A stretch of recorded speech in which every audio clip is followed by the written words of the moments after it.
মতুয়া ধর্ম শ্রেষ্ঠ কিসে দাঁড়িয়ে বলি সবার পাশে। আপনি দেখেন ভগবান জগতে আসে, লক্ষ্মী কিন্তু তার পাশে।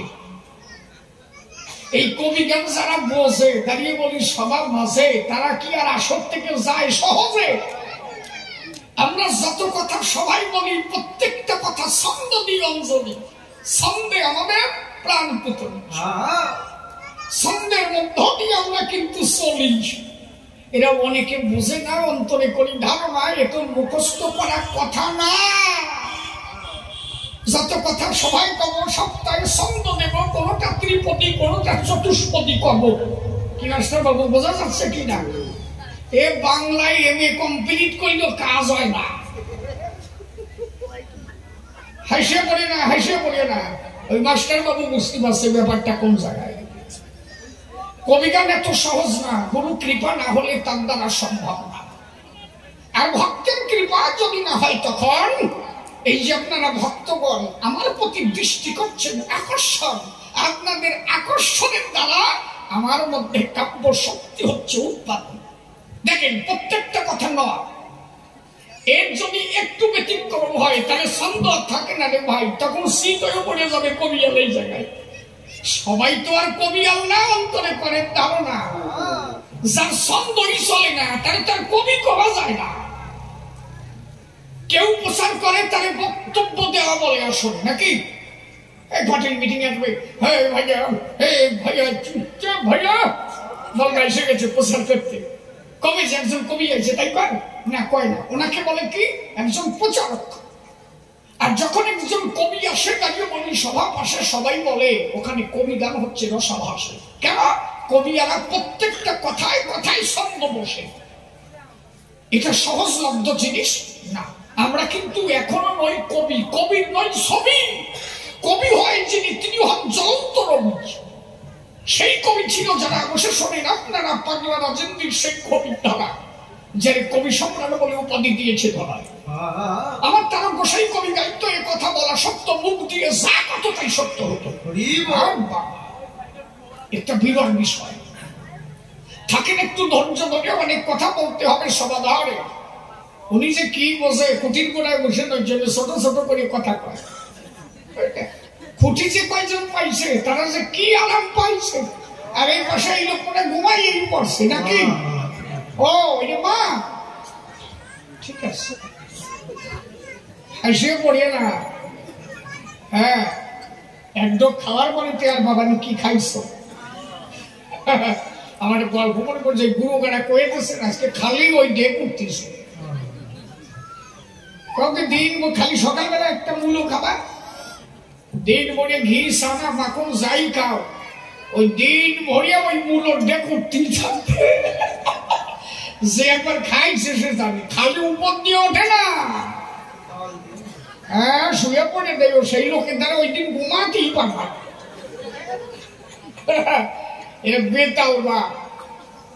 তাহলে থাকেন একটু সুখ করে। ওরা বলে দিচ্ছে আমার যে কথাই কাও, কিন্তু মাঝে মাঝে দিও। আচ্ছা বলেন দেখি, এই ভুলো সাটাম শুনে লাভ আছে কি? কি হয় বলছে না, দুই বন্ধু গল্প করে ডাক দিয়ে বলে, এক বন্ধু আর এক বন্ধু ধারে সব কি আমার ঠাকুরটা আমাকে বাড়িতে ডুব দিছে, আন্দামানে যাই উঠিছে। কয় যে আমাকে বাড়ির পুকুরে ডুব দিছে, আন্দামানে যাই উঠিছে। ওই বন্ধু কয় যে তুই যে কি করছ? আমার ঠাকুরটা কি হয়েছে জানিস? আটলান্টিক মহাসাগরে ডুব দিছে। আর আমার ঠাকুরমা বাড়ির টিউবওয়েলের চাপ দিছে, আমার ঠাকুরটা টিউবওয়েলের পাইপ বানিয়ে উঠিছে। কি সাটাম জানিছে দেখছো? এটা শুনে কি হয় তাই কর। বাপ বেটা গেছে স্নান করতে, দাঁড়িয়ে বলি সবাতে নদীতে। এর বাবা তো সাটাম ছাড়াও খায় না, অন্তরে করি ধারণা আজকে সাটাম ছাড়ার জায়গা পাই যাচ্ছে। ডাকতে বলে ছেলে তাই খোকা, সাটাম তোমার ছাড়তে বললাম না কোনো জায়গায়, তোর দ্বারা একটু বলিয়ে যাচ্ছে। বলো বাবা, বলছে দেখ 7 সমুদ্র 13 নদীর ভরে একটা সার শুয়ে যে বলি। ছেলে দেখে যে কত বড় সাটাম, একটা সমুদ্র দেখা যায় না। আমার বাবা 7 সমুদ্র 13 নদী দেখায়। ও কয়েছে আমি ওই ঘরের হলা, আমার কি কম আছে তালা? হ্যাঁ, ওর গায়ে উঠছে জ্বালা। ও কয় বাবা আমি খালি দেই, আমি কি দেই তুমি জানো কি দেই? তাই আমি দেখি ওই 7 সমুদ্র 13 নদীর পরে তুমি যে ষাঁড় দেখতেছ আমি দেখি ওই ষাঁড়ের কানের গোড়া দিয়ে মাসি করে ঘুরতেছে। বাবা তোর মতো সোয়ার বসাইছে, আমি ষাঁড় দেখি না তুই মাসি দেখিস। ও বাড়ি কান্তি কান্তি মার কাছে গেছে, কয় যে মা বাবা আমার মানিস কেন? কয় যে আমার কয় যে 7 সমুদ্র 13 নদীর পরে ষাঁড় শুরু হয়েছে। আমিও গল্প জানিছি, আমি করছি ষাঁড়ের কানের গোড়া দিয়ে মাসি ভর করতেছে। কয় ঠিক কইছিস? কয় আমার মানলো কেন? কয় যে বুড়া কমাইলে বাড়ি আসুন দাঁড়া। ওর বউ রান্না করে যাইয়ে ডাল তরকারি যা ছিল সব দেশে ঢেকে ফেলাইল। ডাল তরকারি যা ছিল সব রান্না করে ঢেকে দিল। স্বামী চান করে এসে ভাত চাইল, দাও ভাত দাও। কাজে যাও খাও, রান্না করে যাও, টেয়ার পাবানে। রান্না করে গেছে, যাই দেখে যে ডাল তরকারি সব ডালা আছে। ডাল দিয়ে বোর কাছে বসে, ব্যাপারটা কি? এই তুমি রান্না করে সামলা রাখতে পারো না? পরে কুকুর বিড়েলে এসে ডাল তরকারি ঢালিয়ে দিতে যায় না, বসো না। কাজে ডাল তরকারি কুকুর বিড়েলে ডালে নাই সেল করতে গেছে 2 বার দেখা। কেন ওই ষাঁড়ের পিছনে বাদাই চলে এটা ওর ভাষায় কাটি দেছো। ওই 7 সমুদ্র 13 নদীর পরে মাথা নাড়া দেশে আমার রান্না করে ডাল তরকারি ঢালিয়ে গেছে। ও কয় ওরে শালি তুই নেই কত সাটা নিয়ে। এই জন্য দাঁড়িয়ে বলি সবস্থান যে কথা শুনে চৈতন্য জাগ্রত হয় না তা আমরা শুনবো কেন? তাতে জগতের হয় না কোনো কল্যাণ নাকি? থাকেন একটু চুপ করে কিছু সত্য কথা বলি, সমাধান এক এক করে ধরে ধরে তার জবাব করি দাও। কি হচ্ছে কবিগান? কবিগান গাইতো আমার তারক। যেদিন তারক কবিরা সুরে কবিগান গাইল বসে শোনেন জ্ঞানী হলো। কথাটা একটু নিরিখ দিয়ে শোনা ভালো। আপনাদের একটু সময় আছে তো? ছোট্ট করে আসর হবে 2 খান, মোট 4 খানা আসর হবে। 1 আসর হয়ে গেল, এবার আমি গাইব, এরপরে আবার উনি আসবে, তারপরে আবার আমি। এইটা হচ্ছে 4 আসরে কবিগান। রাত একটু বেশি হয়ে গেছে, আর একটু সকাল করে গান শুরু হলে ভালো হতো। স্বভাব আছে, আমি ভোর 4টে এসে হাজির হয়েছি এই জায়গায়। আমি ভাবলাম তাই একটু সকাল করে যাই। কবিগান তো এখন একটু সকাল করেই হয়, কারণ শীতের বেলায় নাকি কর্মশাইয়া এরা এত রাত করবে, তাহলে আমি রাত কামাই দিয়ে আগে আগে আসলাম কেন? বুঝে উঠতে পারলাম না। যাকে এ কথা থাকিয়ে এরপরে যদি কবিগান দেয় এরা অনুরাগে যেন সকাল করে কবিগান দেয়। আর এই গান তো হওয়ার কথা না, হঠাৎ করে হইয়ে বলছে। ওই বিধবা সলের মতো হয়েছে, বুঝলে, সরাত করে হয়ে গেছে। বিধবা সলে না হেসে বলিয়া গল্প দেও। স্বামী স্ত্রী মিলন হয়েছে, মিলন হওয়ার পরে পেটে একটা আইছে, স্বামী মারা গেছে। তা বিধবা সলে না, খালি গল্প দেয়। 3 মাস পরে স্বামী বলে গেছে, হাইসিয়ে পড়ো, খালি হাইসিয়ে পড়ো, সবই যেন সাকাম মনে হয়, বুঝলে, বসে। হ্যাঁ, চল হচ্ছে বুঝতে পারে, এখন আল্লাহ দিয়ে চল। বাবা মরে গেছে, কবি সেই চলনি কি হয়? ইংলিশ খালি গুনিয়ে গুনিয়ে কয়, বাংলা তো বলে না বেশি। বলে যাই মুদিখানা দোকানে ডাক দিয়ে বলে, মুদি দোকানের সনে আমার কটা বই দেওয়া যায়। মুদি দোকান দেখে তাই, সারা জীবনে বই পড়ে নাই। মুদি দোকানে বই পাওয়া যায়, এটা কইছে কোন শালায়? মুদি দোকানদার বলে তুই ইংলিশ বই দিয়ে কি করবি? কয় আমি ইংলিশ শিখবো। কয় আমার কাছে ইংলিশের বীজ আছে, তোরে দিয়ে দেবো। তোরে যে যা জিজ্ঞেস করবে তুই খালি কবি কি কবি, শুধু ইংলিশে একটা কথা কবি, আই না না আই ডোন্ট নো, মানে আমি কিছু একদম। তোরে যে যা কবি খালি একটা কথা কবি, ক্লিয়ার, আর কিছু লাগবে না। এইটা হচ্ছে ইংলিশের বীজ। এর যত কবি তত সরাবে, আর খালি ইংলিশ বুঝবে। ও তো বাংলা বাদ দিয়ে ইংলিশ আরম্ভ করেছে। তখন ব্রিটিশ পেরোর সবাই ইংলিশে কথা কয়। গ্রামের মানুষ মূর্খ, সবাই দেখে তাই। গ্রামের প্রাইমারি স্কুল পরিদর্শন এসআই সাহেব আসবে, তার সাথে কে কথা পাবে? আর আমাকে ফটকে বলে সরস্বতী পাইছে, ইংরেজি ছাড়া কথাই কয়। এইভাবে ফটকে রেজোড়াই দাও, মনের কথা 2 জনে কোক, পরে বাংলায় আমাকে কবে। ফটকে রে মাথায় নিয়ে আস, ধ্বনি দিতে দিতে যাচ্ছে। ফটকে কি, ফটকে কি, তোমরা যাই দাও কেন? আমি ফটকে নেই, সরাই ভুটোর ব্যাপার। জয় দিতে দিতে প্রাইমারি স্কুলে গেছে, এসআই সাহেব আস, এটাকে বলেন ইনি আমাদের ইংলিশে কথা বলে। কিছুদিন যাবৎ এই ইংলিশ ছাড়া কোনো কথা বলছে না, বাংলা ভুলেই গেছে। মা সরস্বতীর কৃপা এ লাভ করেছে, শুধু ইংলিশে কথা বলে। ভাত খেতে গেলেও ইংলিশ, ওর মায়ের সঙ্গে তাই ইংলিশ বলে, মাকে তাই বলে আই ডোন্ট নো। তো ভালো এসআই সাহেব ভাবলো তাই এইরকম যদি একজন ইংলিশম্যান পায় তাহলে কথা বলে কত সুখ পাই। What is your name? I don't know. SI সাহেব ভাবে কেডা, নিজের নাম জানে না। What is your father name? I don't know. বলে এসকে লুট হচ্ছে বইয়া, বাবার নামও জানিস না? সব দিয়ে ঘুরিয়ে দিয়ে বেড়ায় দিয়েছে। মানে গ্রামের লোক কাছে এত ভালো ইংলিশ করি, শর্ট দেবো কেন? কয়েছে শর্ট কি খালি খালি দিতেছে, তোমরা তো খারাপটা ধরে দাও, ভালো ঠিক জানো, শর্ট দেবো। আমাদের খালি শর্ট দিয়ে বুঝলো এত ভালো ইংলিশ জানিস, তুই গ্রামে পড়েছিস কেন? টাউনি থেকে পড়তে পারিস। এই জন্য শর্ট দিয়ে আমার বুঝছে। তাহলে দাঁড়িয়ে বলি সমাজস্থান প্রশাসনের জ্ঞানী জন, আমি ওর মতো ওইভাবে ইংলিশে করবো না ভাষণ। কিভাবে হয় কবি কীর্তন, কবি গানের মূল তত্ত্ব করি বলি সব।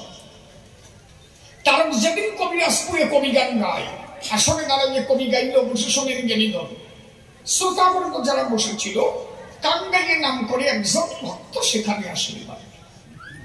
বাবার সাথে কবি গান শুনতে দাঁড়িয়ে বলি সভাতে আসিয়া সেই সভাতে চুপ করে বসে পারে। তারক আমার কবি গান গাচ্ছে, কি বলবো আপনাদের কাছে, তার স্কন্ধের পরে উঠে কে যেন কথা বলে। কাঙ্গাই ওইটা দেখতে পেরেছে, কাঙ্গাইয়ে বাবার কাছে বলে তাই বাবা ওই দেখো এই লোকটার ওই যে কাঁধের পরে কে কথা কয়। বাবা করে মারা ফাও কথা করছ না, কবি গান শুনছি তুই বুঝিস না? তারকের গান মহর্ষি তারক চাঁদ যখন গাই গান হরিচাঁদ নিচে সে ধরে তার টান। আমি বলি তোর ধরে তুই থাক চুপ করি, আমার তারক গান করে আমি একটু শুনতে চাই, আমার তারকের সুখা। কিছু সময় বসে থাকলো, ছেলেটা আমার বাবারে খোঁচা দেবো, বাবা দেখো তো ওই লোকটা গান গায় কাঁধের পরে কে যেন কথা কয়। বাবা করে মানা তোর ছাড়া তো কবি গানই শোনা যাবে না। আরে তুই দেখিস না, আমি কেউ দেখি না।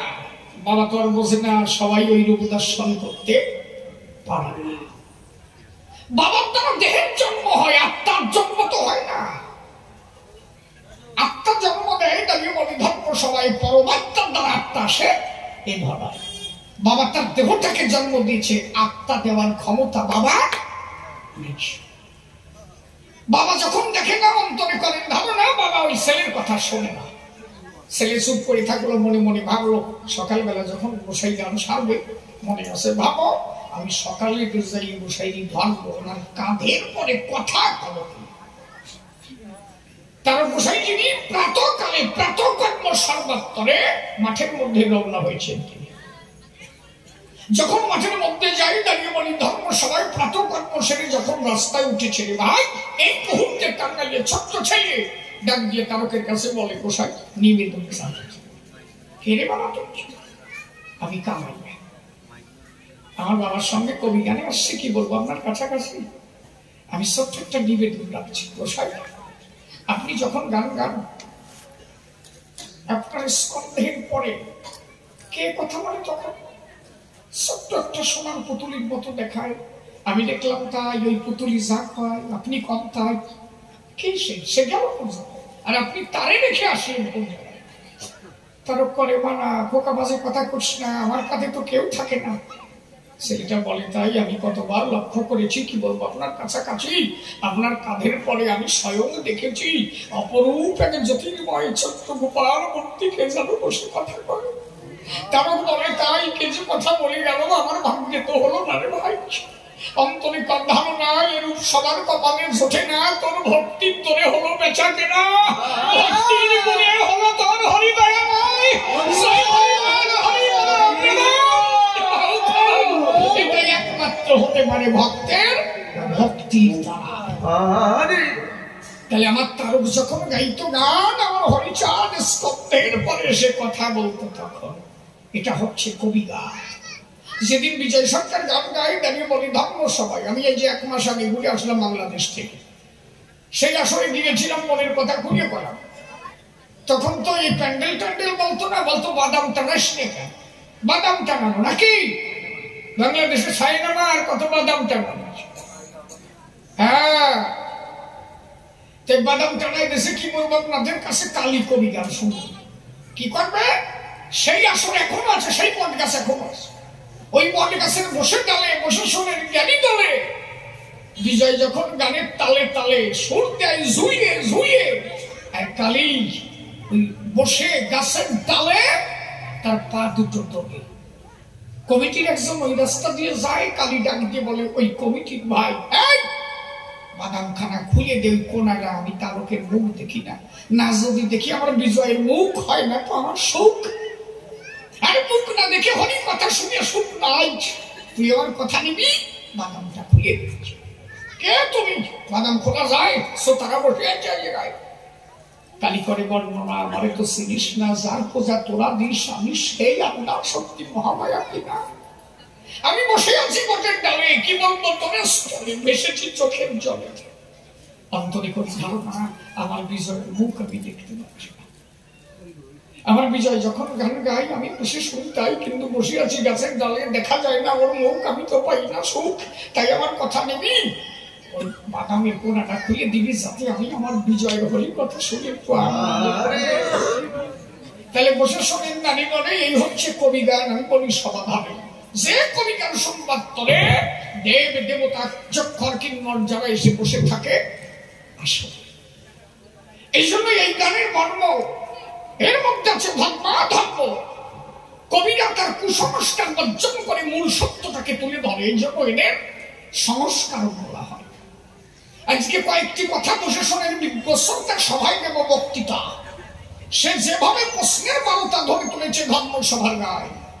প্রথম তার প্রশ্নখানি শুনেছেন যত জ্ঞানী গুণী হিতামি, সেই প্রশ্নপত্র প্রথম দান করিতে চাই। তাহলে আমি কিন্তু শিশির নাই, এখন আমি কে? তারকসা বিষয়, কাল্পনিক ভূমিকা। তাহলে তারকের ভূমিকায় যাওয়ার আগে প্রণাম জানাই তারকের চরণা ভাগে।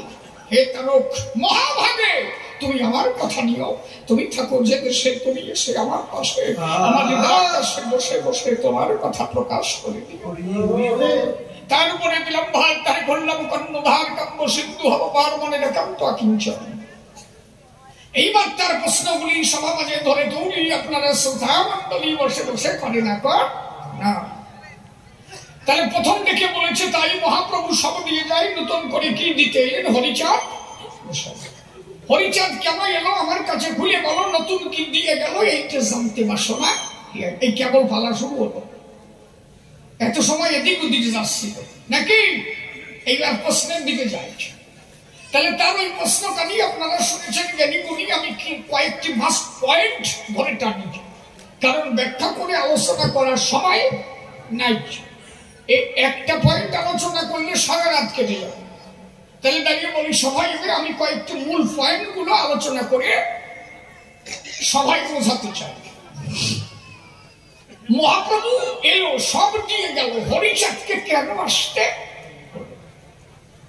দাঁড়িয়ে বলি সভা তলে আমরা যদি ইতিহাস দেখি, খুব অষ্টাদশ শতক থেকে 19বিংশ শতকের ইতিহাস যদি আমরা পড়ি, তার মধ্যে দর্শন করি বসে শোনেন নরমানি, আমরা কি দেখতে পাই? আমরা তার মধ্যে দেখি, তাই এ কথা মিথ্যা নয়, এই অনুন্নত সম্প্রদায় বলে যাদের ছোট করে লেখা হয়েছিল ওই লড়াই বসে শোনেন নারী বলে যেভাবে অত্যাচার শুরু হয়েছিল এদের ভিতরে, ব্রাহ্মণ্যবাদ অত্যাচার শুরু হলো কিন্তু এদের মধ্যে নেই। শুধু কি এদের থেকে শুরু হলো এটা কিন্তু নয়, মহাপ্রভু থাকাকালীনও এই অত্যাচার ছিল। আপনারা চৈতন্য ভাগবত, চৈতন্য চৈতামৃত পড়ে দেখবেন সবাই। এখনো কিন্তু মহাপ্রভুর মৃত্যু রহস্য আমরা সঠিক সিদ্ধান্ত পাই না। এর কারণটা কি? যেহেতু মহাপ্রভু জন্ম নিয়ে ব্রাহ্মণ কুলে ব্রাহ্মণদের গিয়ে ভুলে উনি মিশিয়া সকল দলে বল হরি বলে মহাপ্রভু একত্রে করত হরিনাম। তাই ব্রাহ্মণরা সুযোগ পেল, তারা যে কি ঘটনা ঘটালো এখনো তার তদন্ত চলছে অবিরাম। কথা আমি ঠিক বলছি কিনা? তাহলে মহাপ্রভু মনে মনে ভেবেছিল তাই যাতে মানুষের মধ্যে থাকে না কোনো জাতি বরাজ। এইটা মহাপ্রভু চেয়েছিল। এই জন্য হিন্দু খ্রিস্টান মুসলমান উনি বহাইয়াছিল হরি প্রেমের মান, যাতে মানুষের মধ্যে থাকে না কোনো জাতির বিধান। যার কারণে বসে শোনেন জ্ঞানী জনে ওই ব্রাহ্মণ্যবাদী মনুবাদীদের কারণে মহাপ্রভুকে অল্পকালে চলে যেতে হয়। সেই ভাব লক্ষ্য করে বসে শোনেন নারী নরে এই অনুন্নত সম্প্রদায়ের উপরে কি অত্যাচার শুরু হয়েছিল। এবার বসে শোনেন তাই এদের বধুরা যখন রাস্তা দিয়ে যেত এদের পায়ে ঘটি বেঁধে দেওয়া হতো, এদের গলায় ঘটি পায়ে ঝাঁটা কিভাবে বাঁধিয়েছিল লেখা। আর বেটা এরা যখন জমিদার শ্রেণীর অত্যাচারে যখন জমি চাষবাস করে পড়তো ঋণের দায়, এদের গাছের সঙ্গে বাধা হতো, বসে শোনেন বিজ্ঞযত বেত্রাঘাতে মারা হতো, নির্মম অত্যাচার হয়েছিল এদের। তখন মিথ্যা বলি নাই। বসে শোনেন নারী নরে শুধু কি তাই অত্যাচারের কাহিনী বসে শোনেন জ্ঞানীগুলি। এরা ভগবান স্পর্শ করার অধিকার পায় না। রামকান্ত বৈরাগী যিনি কৃষ্ণ পূজা দিতে গেলেন তিনি। আচ্ছা, রামকান্ত যখন কৃষ্ণ পূজা দিয়েছিল তখন তো হরিচাঁদপুর আসেন। রামকান্তের পরে যশবন্তের ঘরে হরি এবং ক্ষীরণ ছেলে। তাহলে রামকান্ত যিনি ভজেছিলেন কৃষ্ণ গুণমণি, সে তো অন্য কোন ভগবানকে বোঝে নাই, কৃষ্ণের ভজনা করেছিল। বসে শোনেন জ্ঞানী দেব, আপনারা বলেন দেখি আমার কাছে ভালো। আচ্ছা, রামকান্তকে কেন মারা হলো? সে তো কৃষ্ণই পুজেছিল। এখন আমার নবশূদ্র অনুন্নত সম্প্রদায়ের ভাই, এরা তো অনেকে কৃষ্ণ ভজে, দাঁড়িয়ে বলি সবার সমাজে এনাদের বোঝা দরকার হরিচাঁদ ঠাকুর কি কারণে এসেছিলেন। রামকান্ত কৃষ্ণ পুজেছিল। বসে শোনেন জ্ঞানী তব, তারপরেও কিন্তু রামকান্তের লাঠির বাড়ি খেতে হয়েছিল। ওরা বলল তাই সঙ্গে রামকান্ত তোরে বলিয়া দি অন্ত, তুই ভজবি কেন রাধাকান্ত? গোবিন্দ ভজার সাধ্য তোর নাই। ওরা করে বর্ণনা, গোবিন্দ ভজিতে গেলে আমি বলি তোদের স্থলে তোদের কুলে তো ভগবান কোনদিন এলো না। বর্ষকুলে এলো কৃষ্ণ মন হয়ে, সতৃষ্ণ ক্ষত্রিয় কুলে এলো শ্রীরাম, ব্রাহ্মণ কুলে মহাপ্রভু আমরা দেখেছি তবু, কিন্তু তোদের নবশূদ্র কুলে তো এলো ভগবান, এলো না ভগবান। তাহলে যদি নবশূদ্র কুল ভালো হতো ভগবান তো তোকে কুলে আসতো। এর কারণে তোরা শুতে পারবি না ভগবান। তোদের কুলে ভগবান আসে নাই, তোদের ভগবান শোয়ার অধিকার। আমার কথা কি বোঝা যাচ্ছে নাকি? তাহলে ভগবান যখন তোদের কুলে আসে নাই, তোদের শোয়ার অধিকার নাই। রামকান্ত কেঁদেছিল। বসে শোনেন জ্ঞানী দেব, হে ভগবান তোমার কাছে তো কোনো জাতি নাই। তুমি তো বলেছো গীতার পাতায়, যদা যদা হি ধর্মস্য গ্লানি ভবতি ভারত অভ্যুত্থানং ধর্মস্য তদাত্মানং সৃজন্মহং পরিত্রাণায় সাধুনাং বিনাশায় চ দুষ্কৃতাং ধর্ম সংস্থাপনার্থে সম্ভাবমি যুগে যুগে। তাহলে তুমি বললে তাই, ধর্মের যখন গ্লানি ঘটে, ধর্মকে রাখতে ভবের হাটে, তুমি তখন নাকি আসো ছুটে। হে গোবিন্দ, আমি জানাই তোমার নিকটে এখন অধর্মের কাল ভেঙে বেজে উঠেছে পূর্ববঙ্গের গান। তুমি আমার কথা নাও, ধর্ম রক্ষা করতে হে কৃষ্ণ শ্যামরাও, আবার তুমি নতুন করে আবির্ভূত হও। লক্ষ লক্ষ ভক্ত তোমার কাঁদিছে হইয়াছা, তাদের রাখেন আচার বিচার, তোমার বিগ্রহ স্পর্শ করার তাদের অধিকার নাই। তারা ওই মন্দিরে গেলে তাদের ঘিটি ধাক্কা দিয়ে দিচ্ছে ফেলে, তারা ভাসে চোখের জলে। তুমি কবে আসবে দয়াময়? রামকান্তের চোখের জল দাঁড়িয়ে বলি সভাকাল কেঁদেছিল বিশ্ব কোলাহল।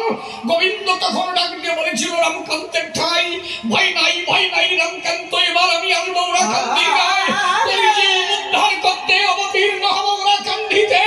তাই তো আমার হরি ওরা কান্দি গেল।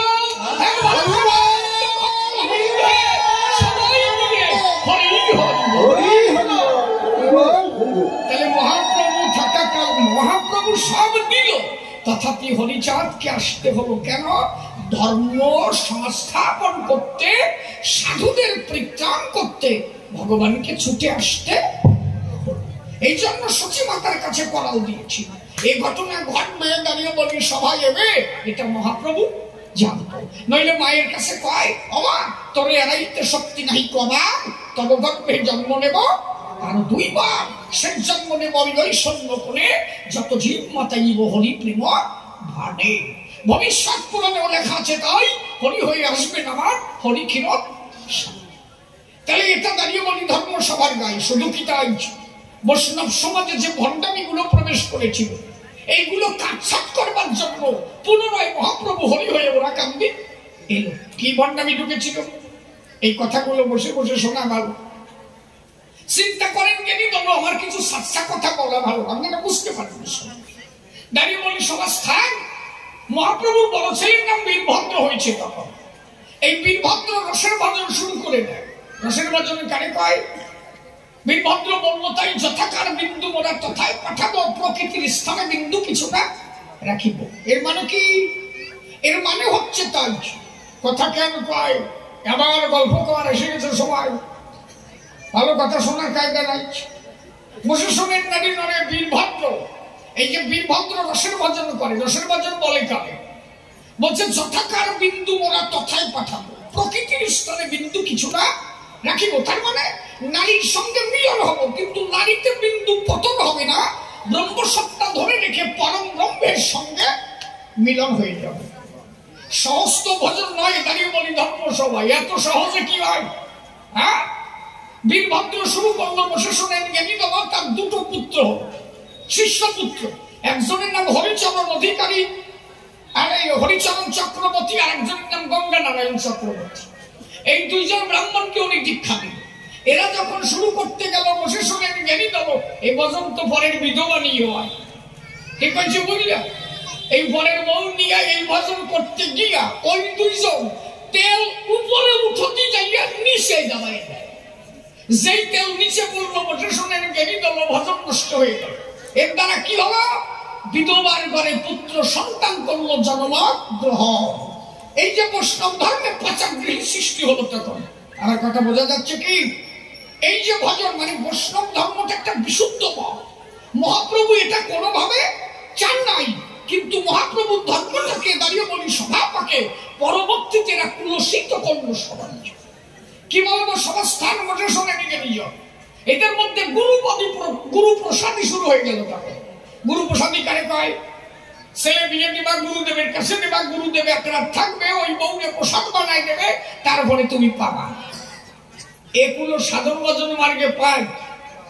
এই ভণ্ডামি শুরু হয়ে গেল। একেতে ব্রাহ্মণ্যবাদের অত্যাচার, এইদিকে বৈষ্ণবের আচার। শুধু কি তাই, গুরুদেব শিষ্য বাড়ি যাবে, দাঁড়িয়ে বলি সবাই এবার শিষ্য বউ রান্না করবে, গুরুদেবের খাবার কায়দা নেই। গুরুদেব করে মানা, তোর হাতে খেতে পারবো না। কেন? ডাকতে বলে তাই তোর মধ্যে অসুস্থতা পাই, এইগুলো খেতে গেলে যদি আমি পাপে ডুবে যাই, তাহলে তুমি কিরম বাবা সল বানাইছো, সলে রাতে খাতি পারবা না। এইরকম বাবা অতি কইছে তোমার কোন শালায়। এই যে আমি কবি গান গাওয়ার পরে বসে শোনেন নারী দলে আমি যাবো ঘরে ফিরি, আমার ছোট্ট একটা আশা ছেলে বসে শোনেন নারী দলে, কেবল 3 বছর বয়স। ও থাকে আমার মায়ের কোলে, মাঝে মাঝে দুধ খায়, বুঝলেন? তাহলে আমি যখন বাড়ি যাবো অন্তরে আছে ভাবো ওই ছেলেটা আমার কাঁধে এসে বসে পারে। অনেক সময় কাঁধে বসে দাঁড়িয়ে বলি সবার পাশে প্রস্রাব করে দেয় আমার গায়ে বসে। আচ্ছা, তাতে কি আমার গায়ে লাগে সুস? এটা হয়? পুত্র যখন প্রস্রাব করে আমার কাছে অমৃতের মতো মনে হয় তখন, কারণ সে আমার আত্মজ্জ। তাহলে আমার নিজের পুত্র আমার কাছে যেমন, শিষ্যকে যদি না ভাবতে পারি তেমন সে আমার পুত্র হয় না কখন। আগে গুরু হবে তেমন, নিজের পুত্রের থেকে যে শিষ্যকে ভালোবাসতে পারে, প্রকৃত গুরু হচ্ছেন তিনি জগত সংসার। তাহলে নিজের ছেলে যদি রান্না করে দেয় খেতে পারো, কিন্তু শিষ্য রান্না করে খেতে পারবে না, তার মানে তুমি এখনো শিষ্য তোলে তারে বলে স্বীকার করতে পারো না। এই যে গান গাইবো, কিছু যাওয়ার আগে কিছু খাবার কিনে নিয়ে যাও।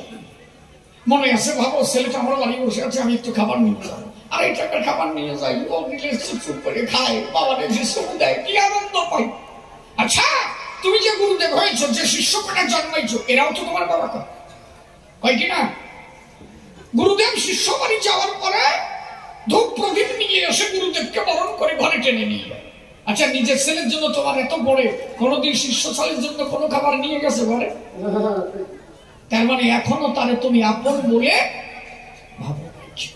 তাহলে যারে তুমি ভাবতে সে হবে তোমার জীবনের জীবন, তার কাছে সুস্মার্গ থাকবে না কখন। এই সুস্মার্গ দেখাইয়া ধর্মটাকে গেল রসাতলে ডুবাই। মহাপ্রভু যা চেয়েছিল তার বিরুদ্ধ আচরণ হয়ে গেল। বসে শোনেন মেরি দল, যার কারণে হরিচাঁদকে আসতে হয়ে, আমার কথা কি বোঝা যাচ্ছে নাকি? দাঁড়িয়ে বলি সভাতলে, বসে শোনেন মেরি দলে, শুধু কি তাই?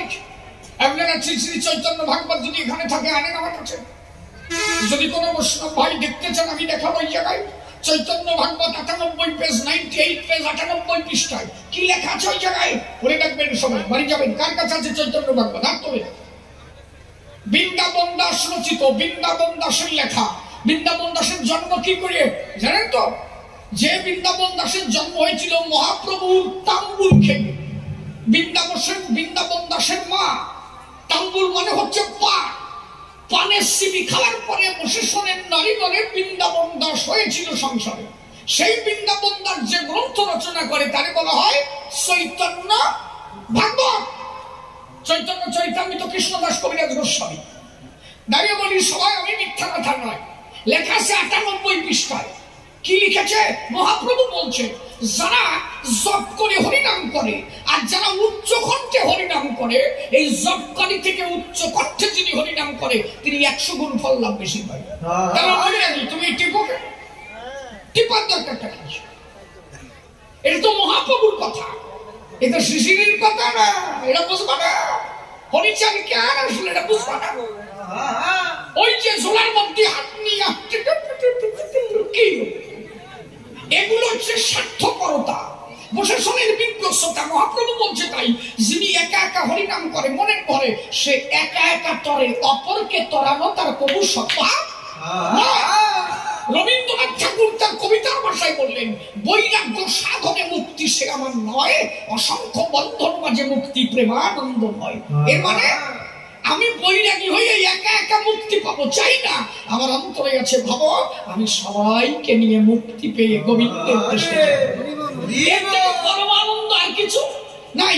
তাহলে যিনি উচ্চ কণ্ঠে বলছি হরিনাম, এই যে এখানে ডাঙ্কা বাজলো হরিবল হরিবল, ভাই কেউ দেখা গেল যাচ্ছে ভ্যান চালায়, এখানে হরিবল হচ্ছে, হরিবল হরিবল হরিবল হরিবল হরিবল, জয় হরি জয় হরি জয় হরি, এই হরিবল হচ্ছে। আরেকজন ভ্যান চালাচ্ছে, ও কিন্তু জীবনী হরিনাম শোনে। এই যে এখানে উচ্চ কণ্ঠে হরিনাম হচ্ছে, আর ওই যে ভ্যান চালাচ্ছে ওর মনের মধ্যে যে কখন ওই বাজনা শুনে ঝুলে এসে গেছে। ভ্যানে যারা বসিয়েছে তারা বলছে কি ভাই, আরে ভাই আমার মন এসে কোন সময় যে ঝুলে এসে গেছে টেয়ারই পাই। এর মানে কি? আপনার মুখে উচ্চ কণ্ঠে শুনে হরিনাম, ওই ভ্যান আলারও পুড়েছে মানুষ কাম। এর মানে কি? আপনার মুখে হরিনাম শুনে আরেকজন প্রাসঙ্গিক মুখে যখন হরিনাম হয়, আপনার দ্বারা পর উপকার হচ্ছে সেই সময়। আপনি করছেন হরিনাম, পাখির ডালে পশু পাখি বসে আছে, তারাও আনন্দে সেই হরিনাম শুনে আনন্দিত হচ্ছে। তখন মহাপ্রভু বলছে তাই, এই জন্য একা একা হরিনাম করে এতে আনন্দ নাই, উচ্চ কণ্ঠে হরিনাম করো, তুমি আমার কথা ধরো, জগৎকে উদ্ধার করতে পারো। তাই প্রেমানন্দের সবাই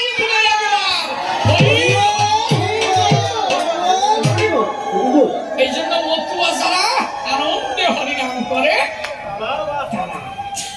মহাপ্রভু উচ্চ কণ্ঠে হরিনাম করতে করতে রাস্তা দিয়ে যেত। সত্যি কিনা? চৈতন্য ভাগবতে পরিষ্কার দেখবেন মহাপ্রভু কি নাম করত। চৈতন্য ভাগবতে প্রথম আদি খণ্ডে লেখা আছে তাই, হরে কৃষ্ণ কৃষ্ণ কৃষ্ণ হরে হরে, হরে রাম রাম রাম হরে হরে। এইটা মহাপ্রভু কোনোদিন করেন নাই, কিন্তু চৈতন্য ভাগবতে লিখেছে কি, এই তো হচ্ছে তন্ত্র। 16 নাম 32 অক্ষর হচ্ছে তন্ত্র, আর হরি বল এই হরে, হরের নাম হরের নাম হরের নাম, ওই পক্ষে বললাম কাউ নাস্তেপ্য গতিরন্যথা। হরি নাম হচ্ছে মহা মন্ত্র। হরিনাম কি?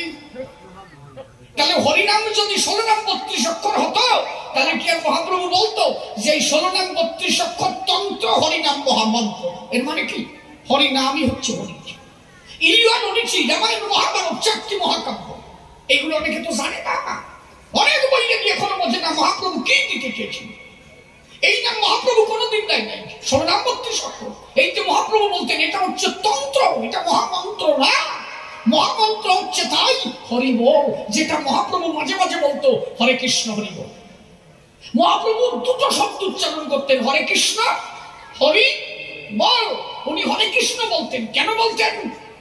মহাপ্রভু অবতার হচ্ছে রাধা ভাবে। মহাপ্রভু যখন অবতার হবে দাঁড়িয়ে মনি সভায় রাধা রানী ডাকবে, বলে কৃষ্ণের চাই। বলো গোবিন্দ কি চাও? তুমি বলে কি চাইবে? আমার কাছে দিতে চাই। বললো তোমার ভাবকান্তি বিলাস সঙ্গে করি, রাই রূপসী আমি নদিয়ায় হব গৌর। চৈতন্য চরিতামৃতের প্রথম পেজ পড়ে দেখবে, রাধা রানীর ভাব কান্তি বিলাস সঙ্গে নিল, তাই তো কৃষ্ণ আমার গৌর। কথা কি আমি ভুল বলছি? তাহলে কার ভাব কান্তি বিলাস নিল? রাধা রানীর ভাব কান্তি বিলাস। তাহলে রাধার ভাব কি ছিল? রাধার ভাব ছিল কৃষ্ণ বলে কান্না করা। তাহলে বসে শোনেন আপনারা, সেই ভাব যদি কৃষ্ণ পায়, কৃষ্ণ কি করবে? রাধার মতো ভাব হবে, সেও কৃষ্ণ বলে কান্না করতো সব সময়। এই জন্য মহাপ্রভু মাঝে মাঝে বলতো কৃষ্ণ, হা কৃষ্ণ, আর নাম করতো কি হরিব। এই জন্য চৈতন্য ভাগবত চৈতন্য চরিতামৃতে এমন ভাবে লেখা আছে। কি লেখা আছে? হরি ড্যাশ সংকৃত, হরি ড্যাশ সংকৃত। মানে কি? হরি মাঝখানে ড্যাশ, তারপরে সংকীর্তন। তার মানে যিনি হরি শব্দ উচ্চারণ করে সংকীর্তন করেন তাকেই বলা হয় হরি সংকীর্তন। হরি নামই হচ্ছে হরি। চারটি মহাকাব্যের ভিতরে শ্রেষ্ঠ নাম হরি নাম আমরা যাহা পাই, এটা মহাভারতের প্রথম পেজে লেখা আছে। তাই সর্বশাস্ত্র বীজ হরি নাম দিয়ে অক্ষর, আদি অন্ত নহি চার বেদে বাবা। এই জন্য মহাপ্রভু বলতেন একবার হরি। দাঁড়িয়ে বলি সভা করে বসে শোনেন জ্ঞানী তবে এই নাম অনেকে বুঝলো না, গেল না অনেকের কর্মমূলে। তাই মহাপ্রভু তারপরে পুনরায় এসে ওরা কান্দি, সেই ভাব দিল কান্দি কান্দি, নিজে হয়ে হরি প্রেমে বন্দি, জগৎকে ভাসাইতে দিতে প্রেমের সন্ধি, ডঙ্কা কাশি নিশান সহযোগে সেই হরি নাম করে। বল হরি বল, হরি বলে মতুয়ারা ভাসে চোখের জলে। একবার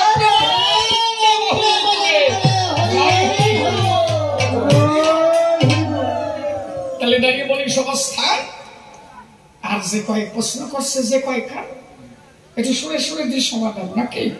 হ্যাঁ, আমার ছোট্ট একটা গল্প মনে করছে। না থাক, না না গুলোরা কইছে কতি না, আমি কব না গিয়ে ওই একদম খাওয়ার পরে বসবে না, ঝাঁপারি করবে না। আমারও দিয়ে কি বলবে কব।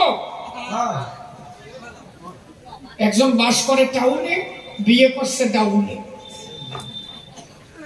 শ্বশুর বাড়ি আইছে, এই যে পৌষ মাস বলে এই গল্প আমার মনে পড়ছে। আর তোমাকে বেথুও দিয়ে বেশি দেখা যায়।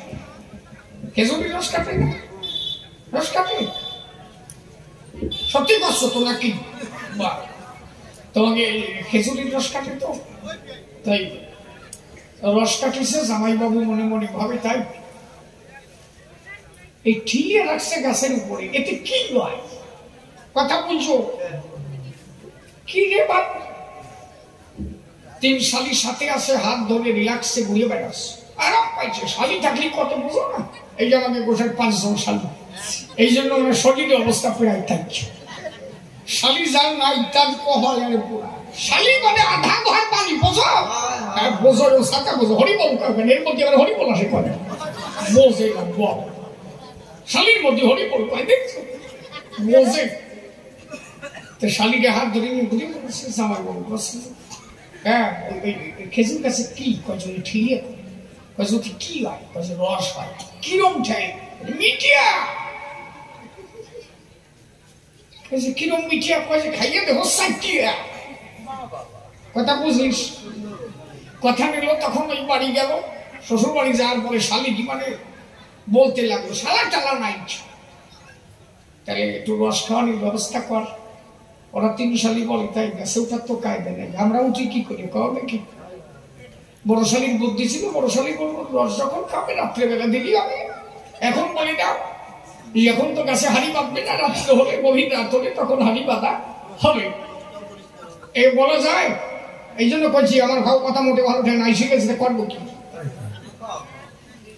একটু অন্ধকার যখন এলো 3 শালি মাঠে গেল। ওরা ডাক দিয়ে বললো, তাই তাহলে রস কোথায় পাই? গাছে উঠবি কেটা? কেউ তো উঠার শিকার নাই, একেতে শীত। হ্যাঁ ওরা কেটা কেটা খাইবে কিট কিট। হ্যাঁ ওদের নাই আর হিতা হিট। ওরা মনে মনে ভাবে, তাই তাহলে কি করা যায়? তাহলে রস কোথায় পাই? যাই ও খেজুরির রস দিয়ে দরকার নাই, যার যার রস ঠিলেই বড়। বুঝেছো? ও ওই বুড়ি কি পোষা বুঝিছে চাইয়ে দেখ কি রস পাইছে রে মা। হ্যাঁ প্রথম জনে রস দিচ্ছে একদম অত্যন্ত জন্ডিস জন্ডিস ভাব, প্রায় হলুদ হলুদ ভাব হয়েছে। গোসাই খাইছো নাকি তোমার শালি বিদানি নাকি সেরকম দেখতেছিল না। আর একজনের ছিল সাদা, তার শরীর বড় ভালো রে বাবা, সেইভাবে মিক্সার করে একটা কালারিং রস হয়ে গেছে। সন্ধ্যাগত প্রায় এসেছে জামাইবাবু খাই, জামাইবাবু খান। প্রথম কাটার রস এখনো দেখবো ঝরে নাই, মানে 3 একটারও বিয়ে হয় নাই। ওই রস যখন বেছে মতো 100 মুখ দিতেছে, 100 মুখ দিয়ে হানি ধরে বেড়াতেছে। হ্যাঁ তোরা কলি মিঠিয়া নুনটা কেন, প্রথম কাটার রস তো এই জন্য নুনটাই বলছে। এই জন্য তোরে পরিমাণা একদম খাইয়া বুঝিস না কি দে ঘরে বাড়ি হরিবল।